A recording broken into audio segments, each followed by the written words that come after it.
तो इस तरह से आपके पास विचारधारा की समझ होनी चाहिए, उसके आधार पर आप जगाने का काम कर सकते हो। तो पहला काम है जगाने का, और फिर जो जगा हुआ है उसका दूसरा काम है जगे हुए को जोड़ने का। क्रम समझ लो, जो जगा हुआ नहीं है उसे आप जोड़ नहीं सकते, जो जगा हुआ है उसी को जोड़ सकते हैं। तो पहले जगाना होगा, फिर उसको जोड़ना होगा, और जोड़ने के बाद संगठन के शक्ति में उसको रूपांतरित करना होगा, उसको संगठित शक्ति में रूपांतरित करना होगा। जोड़ना होगा, फिर संगठित शक्ति में रूपांतरित करना होगा। संगठित शक्ति में रूपांतरित करने का क्या मतलब है?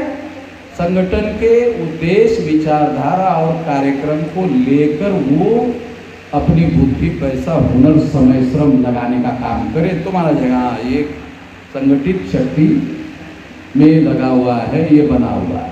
तो बुद्धि, पैसा, हुनर, समय, श्रम, 5 साधन उसको उसमें लगाना है। तो जगाना होगा, जोड़ना होगा और संगठित शक्ति के लिए ये 5 साधन लगाना होगा। ये 5 साधन लगाने के बाद संगठित शक्ति का निर्माण होगा। फिर इस संगठित शक्ति का परिवर्तन के लिए उपयोग करना होगा। ऐसे ही परिवर्तन नहीं होगा, आपकी इच्छा मात्र से नहीं होगा। ये इस तरह से करना होगा। जब 25 साल पहले हम बिहार में आए, 100-200 इकट्ठा किया। अब जितने यहाँ बैठे उससे ज़्यादा 2 गुना बाहर बैठे हुए लोग हैं। तो 25 साल की मेहनत से इतने ज़्यादा लोग अब तैयार हो गए। ज़्यादा लोग और ज़्यादा लोग बिहार में है। जितने यहाँ आए हैं उतने ही हमारे नहीं हैं, जितने और है वो नहीं आ पाए हैं, वो भी हमारे हैं। तो इस तरह से अब बिहार में एक संगठित शक्ति निर्माण हो गई है, और संगठित शक्ति का जब आंदोलन के लिए उपयोग किया जाएगा तो तब बदलाव होगा। अब मैं आप लोगों को, अब हमारा प्रयास क्या है? अब हमारा प्रयास 2 कामों पर केंद्रित है। ये बात कहकर मैं अपनी बात समाप्त करना चाहता हूँ। 2 कामों पर केंद्रित है। एक, 6 लाख गांवों में संगठन का निर्माण करना।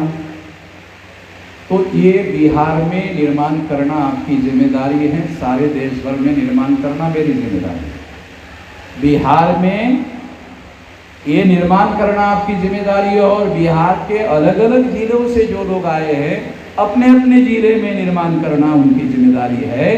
तो उनका काम है गांवों तक, 6 लाख गांवों तक, सारे देश भर में आंदोलन को लेकर जाना मेरी जिम्मेदारी है। बिहार में 45,000 गांव है, तो 45,000 गांव में लेकर जाना बिहार के लोगों की जिम्मेदारी है, और जिले के लोगों को अपने जिले में लेकर जाने की जिम्मेदारी है। अगर आप ऐसा कार्यक्रम बनाते हो और ऐसा करते हो तो साल भर में सारे गांव तैयार हो जाए।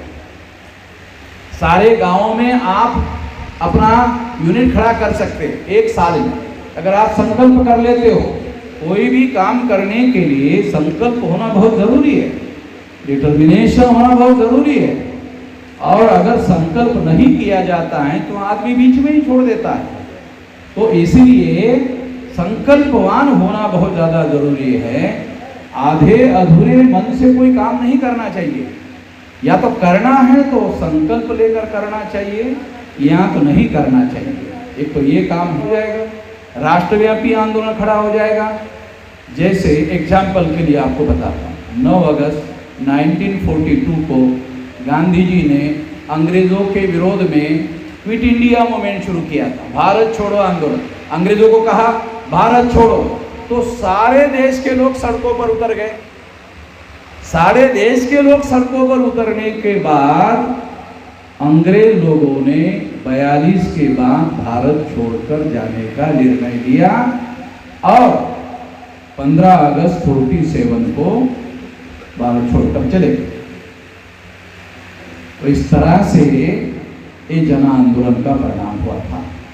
अगर हम छेला गांव का संगठन खड़ा कर देते हैं और इस आंदोलन को, इस संगठन को जन आंदोलन के दिशा में लेके जाते हैं, तो हम लोग भी आज़ादी हासिल कर सकते हैं।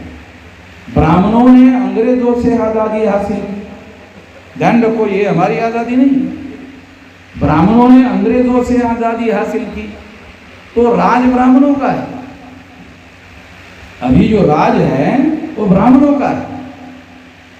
अभी बीजेपी का राज है। बीजेपी के पहले किसका था? कांग्रेस का था। कांग्रेस की स्थापना किसने की? चटर्जी, मुखर्जी, बनर्जी, गोखले, तिलक, आगरकर, ये ब्राह्मणों ने कांग्रेस की स्थापना की 1885। सारा रिकॉर्डेड बात बता रहा हूं। एक कांग्रेस की स्थापना ब्राह्मणों ने की। ब्राह्मणों ने अंग्रेजों के गुलामी से आजादी हासिल की। परिणाम क्या हुआ? ब्राह्मणों का प्रधानमंत्री बना पंडित जवाहरलाल नेहरू। भाई आपको एविडेंस के लिए बता रहा हूं ताकि आपको पता चले, ब्राह्मणों ने अपना प्रधानमंत्री पंडित जवाहरलाल नेहरू को बनाया। तो कांग्रेस ब्राह्मणों का संगठन है। फिर आरएसएस ने दूसरा ब्राह्मणों का संगठन खड़ा किया, भाजपा।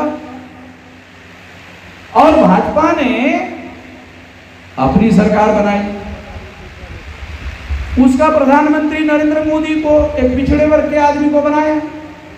वो पिछड़े वर्ग का आदमी अपने ओबीसी के लोगों की गिनती करने का भी फैसला नहीं कर पाया 10 साल में। जो प्रधानमंत्री आरएसएस के ब्राह्मणों ने बनाया, वो प्रधानमंत्री पिछड़े वर्ग का है, वो पिछड़े वर्ग की गिनती नहीं कर पाया। सारे देश के लोगों की छोड़ो, पिछड़े वर्ग के लोगों की गिनती नहीं कर पाया। इसका मतलब क्या है? इसका मतलब है Narendra Modi is not a real prime minister of India, is a nominated prime minister and nominated by RSS प्रेमी। आरएसएस के ब्राह्मणों के द्वारा नरेंद्र मोदी नॉमिनेटेड प्रधानमंत्री है। नॉमिनेटेड अंग्रेजी शब्द है, इसका हिंदी में ट्रांसलेशन होता है नामधारी। नॉमिनेटेड नामधारी। नामधारी तो नाम के लिए रखा हुआ है। तो देखो भाई, पिछड़े वर्ग का प्रधानमंत्री हमने बनाया, तो पिछड़े वर्ग के लोगों ने पिछड़े वर्ग के लोगों को प्रधानमंत्री बनाया, तो पिछड़े वर्ग के लोगों ने समर्थन दे दिया। समर्थन देने के बाद वो पिछड़े वर्ग के लोगों की गिनती ही नहीं कर पाया। तो साबित हो गया कि वो आरएसएस का नॉमिनेटेड प्रधानमंत्री है, आरएसएस का रखा हुआ प्रधानमंत्री है। तो इसीलिए वो पिछड़े वर्ग का कोई काम नहीं कर पाएगा। इसलिए हम लोगों को हमारा होना चाहिए। तो इस बात को ध्यान में रखते हुए हमारे लोगों का हम लोग संगठन बना रहे हैं और संगठित शक्ति का निर्माण कर रहे हैं। इसीलिए जिन लोगों को हक और अधिकार नहीं मिला, आज़ादी मिलने के 75 साल हो गए, इसके बावजूद भी नहीं मिला हक और अधिकार। अभी भी तमाम ऐसी समस्याएं हैं जो अंग्रेजों के समय में थी और अभी भी वैसी की वैसी है। किसी प्रकार का कोई मौलिक बदलाव नहीं हुआ है।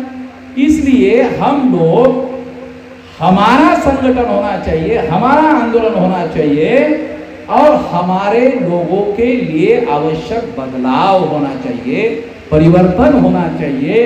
इसलिए दूसरा एजेंडा है संगठित शक्ति के आधार पर, संगठित आंदोलन के आधार पर परिवर्तन करना।